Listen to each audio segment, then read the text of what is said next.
Hi guys! So, tingnan natin ano ipapakita ngayon sa love reading ng collective. Oops. Love reading ng collective.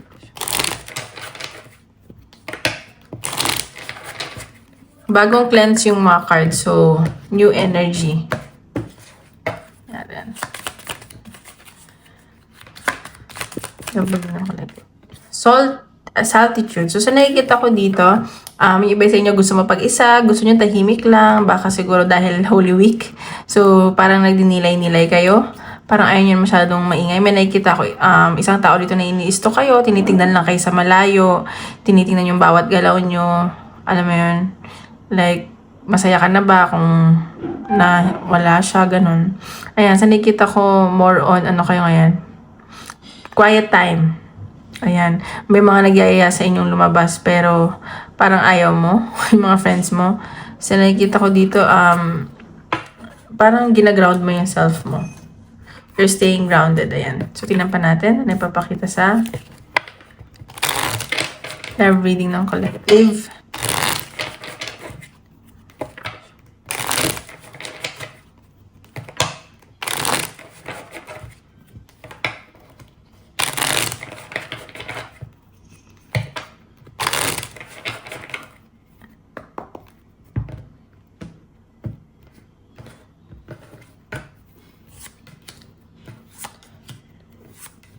Oh, nag-away ba kayo ng person mo? May mga nasasaktan dito, baka kaya siguro tahimik lang kayo. May mga nasasaktan, no?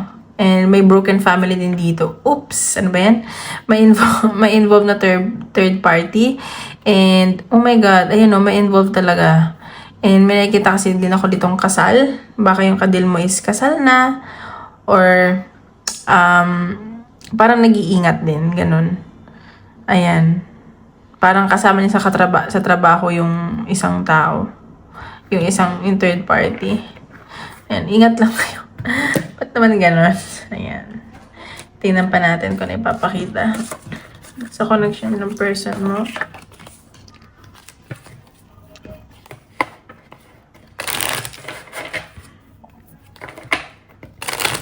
Or not necessarily like, third party. Siguro nako-connect lang or nalilink lang sa person mo. Like na babae or lalaki. Parang nakakasama lang niya palagi gano'n. So parang ikaw nasasaktan ka. Pero mahal niyo naman isa't isa. Pero kaklarify natin yan. Makikita natin yan mamaya. Parang nagsiselos ka siguro dun sa lagi niya nakakasama. Tingnan pa natin. Ano mapapakita? Love reading ng collective.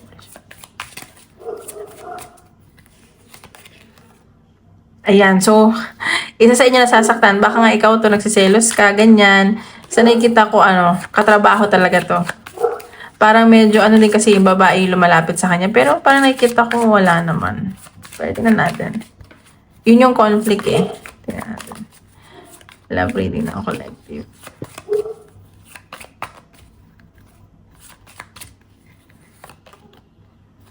Ayan, so, sa nakikita ko dito, nag-i-stalk ka kasi, and sa nakikita ko, parang inaalam mo, ganyan, parang nahihiwagaan ka, parang feeling mo sinesekreto sa'yo, na hindi naman sinasadya. Alam mo yung parang white lies, ganun. Parang inaalam mo talaga eh. Yung madami mo, kine-question mo siya, dahil mo tinatanong sa kanya, ganun. Diba natin? Love reading ng collective. Ayan, so yung iba dito nalulungkot. Pero sa nakikita ko, focus din kayo sa kaperahan. Kasi may mga temptation din sa paligid. May nakikita ko dito may malaking transformation. So may ending na nangyari din sa inyo. Ayan no. So, feeling mo chinicheat ka, may deception. Ayan. So, sa nakikita ko kasi itong kadil is siguro boss niya. Ayan. Mas mataas sa kanya. Ganun. So, tingnan pa natin ano pang papakita sa connection niya. Tago na natin cards kasi masyadong magulo. Love reading ng collective.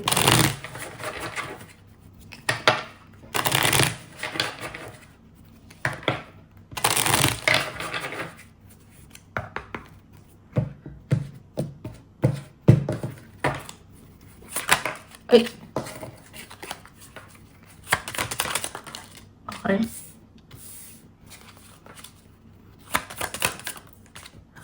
Okay, sa nakikita ko naman dito is gusto ng person mo ng new beginning. And sa nakikita ko may celebration ako nakikita. May wedding talaga. Kasal ba yung person mo? Or kayo yung ikakasal? And may sumisira ng mga plano nyo, ganun. And sa nakikita ka ng person mo as pang matagalan, ganyan. Ayan o. May celebration may parang pang forever yung nakikita ko. Ayan o, new beginning. And may involved din na pera. Wow, may partnership. Nakikita ko mahal nyo na may isa't isa ng person mo. And sa nakikita ko, mahal nyo isa't isa, may partnership, minamanifest ka nito. Masaya to pagkausap ka, pag nakakasama ka, basta masaya siya sa feeling mo, ganun. May conflict lang. Baka ngayon nga, may mga nanggugulo sa inyo, kahit hindi naman talaga like romantically involved. Sa iba lang ayun. So guys, paalala lang po, hindi po lahat ay makaka-resonate. So take what resonate and leave what doesn't. And don't forget to hit like and subscribe para updated kayo sa videos niya upload ko. And kung gusto niyo magpa-reading, message lang ako sa Facebook or Instagram, nasa description box below, okay?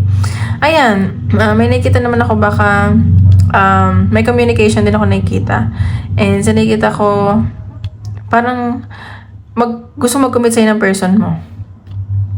Or gusto niya ng higher level of commitment. Siguro mag-offer to sa'yo ng new beginning. Ayan, mahal isa't isa. Ano ba yun? May partnership. Ayan, may na-manifest ka nito. Wow. Ganda naman. Tignan natin. May sumisira lang sa connection. Huwag na lang love reading ng collection.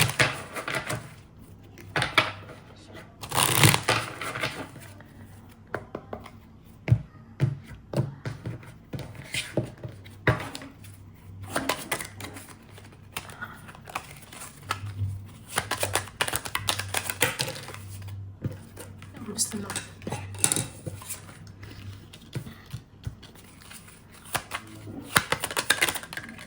Okay, ayan. So, ayan, nakikita ko itong, siguro magkalayo kayo ng person mo. And may nakikita ako na success. Baka, meron siyang promotion. And, or siya, at matutuwa ka dito. Maraming blessings na paparating sa connection nyo. So, nakikita ko, hinihili isa't isa. At natututo kayo isa't isa. Marami kayong tinuturo sa isa't isa. Marami na de-develop sa mga characteristics nyo, characteristics nyo at personalities nyo. Ayan o. And blessing kayo sa isa't isa ng person mo. Ayan. Meron lang hindi agree dito sa inyong connection. Ayan, baka nag-aaway lang kayo dahil nga dun sa Pero nakikita ko na he or she feels home with you. Ayan, may bonding talaga kayo. Like, iba yung bond ninyo. Ganon. So, tingnan pa natin ano tong nararamdaman sa'yo ng person mo. At intention. Nararamdaman sa'yo ng person mo.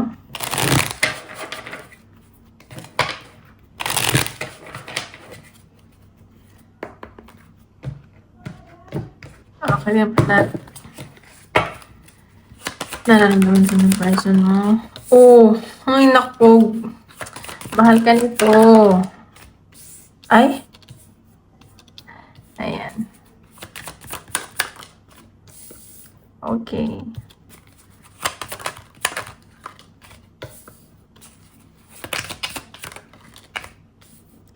Okay, sa nakikita ko nararamdaman niya, mahal ka naman niya. Mahal niya isa't isa. Pero sa nakikita ko dito, meron dito na sasaktan. Baka may nangyaring ending sa inyo.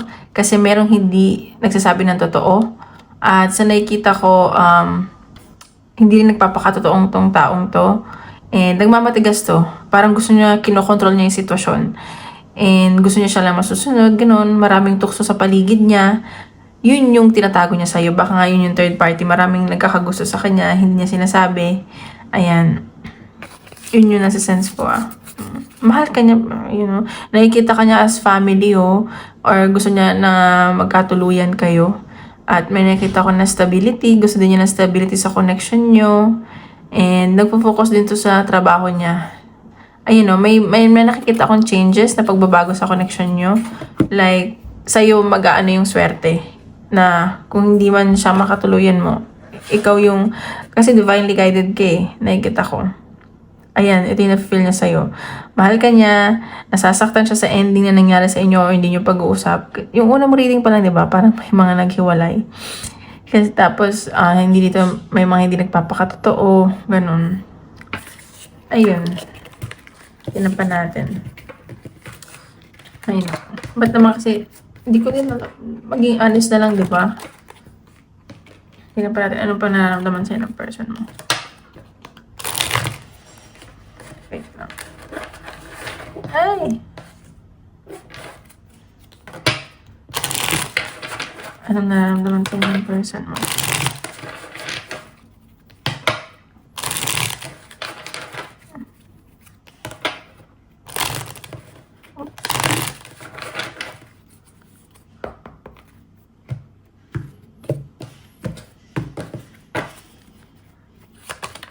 Uy! Sorry. Inaramdaman sa'yo ng person mo. Ayan, no? Ina-anxiety ng taong to, nag-aalala siya kasi nagsisinungaling siya sa'yo. May mga tinatago to. Nagigilty to na hindi siya nagsasabi sa'yo ng totoo.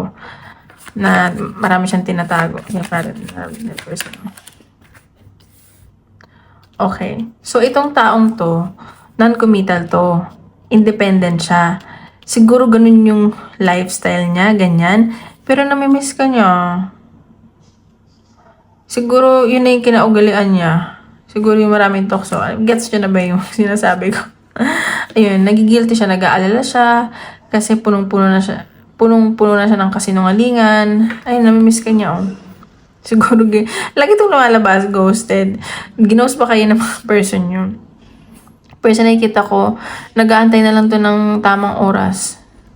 Ayan, no? Sabi ko sa inyo, nagsisisi to. Aamin to. O baka magkita kayo, tapos magkaroon kayo ng good time, ha? Mag-ingat lang.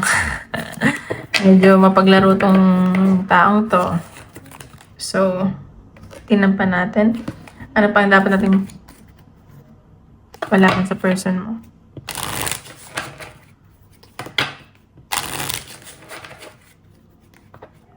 Ano pa ang dapat natin malaman sa person mo? Tinan natin.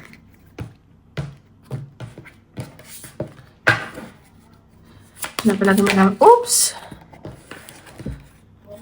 Ayan. Divorce, intimacy. Okay, so nakikita ko dito, siguro meron siyang legal past and or baka kayo nag-experience kayo ng breakup ngayon. Sabi ko nga, person nakikita ko nagre-reminisce to ng intimate moments ninyo and grabe yung chemistry nyo. Ayan, may nangyari din siguro sa inyo. Pero narcissist tong person mo. Okay? So mag-ingat ka lang, okay? And sa nakikita ko, baka yayain ka nito mag-date. Ayan, no? Baka suyuin ka. Ayan. Susuyuin ka nito. So, liligawan ka ulit. Ganyan. So, tingnan natin. Mag-ingat lang kayo. Ano ang message ko sa'yo? Message ko sa'yo? Message sa'yo ng person mo.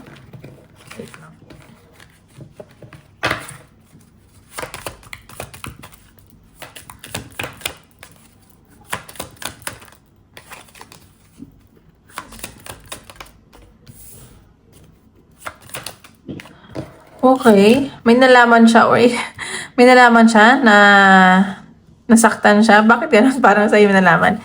It's time for me to heal now. Hala, nag-move on na to. Ano ba to? Ano ba yan? Dito ba natin?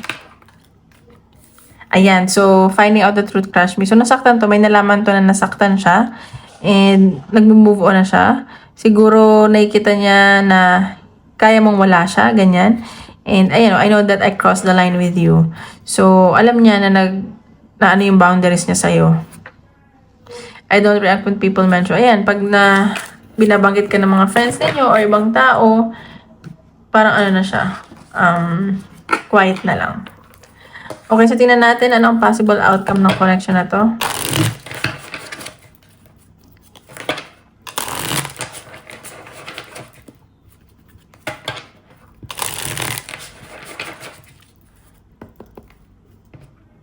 Okay, possible outcome ng connection na to.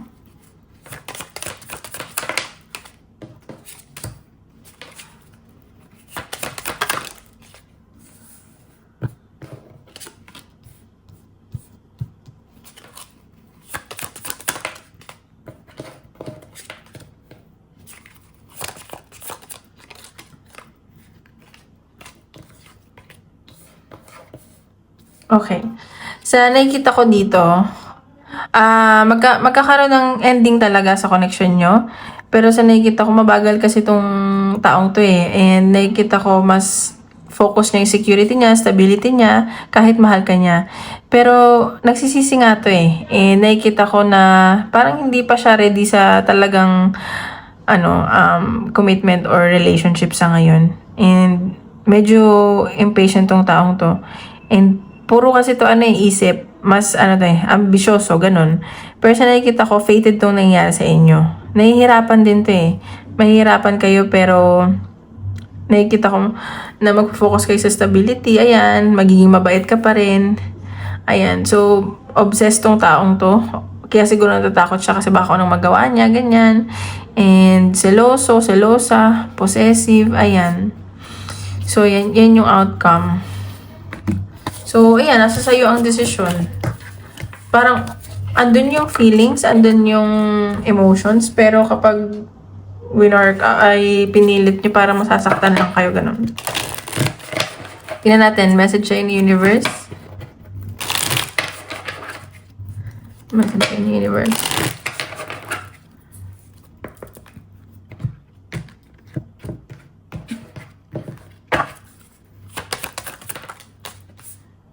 Taking a break will allow you to recharge. So, ayan, take a break ka muna daw. Kaya nga dito marami nasasaktan. So, quiet time muna kayo. Mag-ano muna kayo ng sa sarili nyo. This situation is safe. So, huwag ka daw mag-alala. Like, kahit ano man mangyari, magiging okay ka pa rin daw. Just take a break for now. Baka masyado ka ng napapagod. Yan natin, message pa sa universe.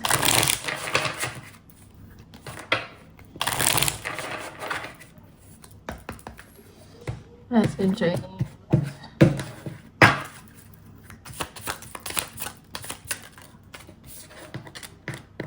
There are lessons to be learned before you can move forward. Ayan. So, sinasabi dito ng universe, may mga kailangan ka mga matutunan bago ka mag-heal o bago mag-move forward tong connection nyo. It is a chance to explore new opportunities and experiences. So, ayan. Huwag mo isarado yung puso mo, yung isip mo sa mga opportunities na nakapaligid sa'yo at new experiences. Ayan, mag-explore ka.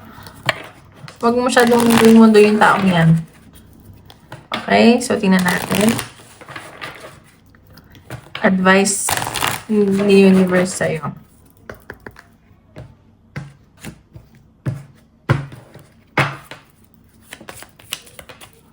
Advice ni universe.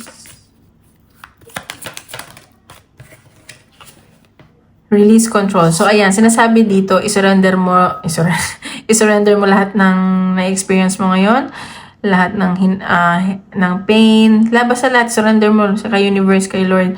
I-release mo yung mga bagay na hindi mo makakontrol kasi ikaw lang ni mahirapan para lumuwag-luwag yung nararamdaman mo. Okay? So, yun lang po guys. Maraming salamat po.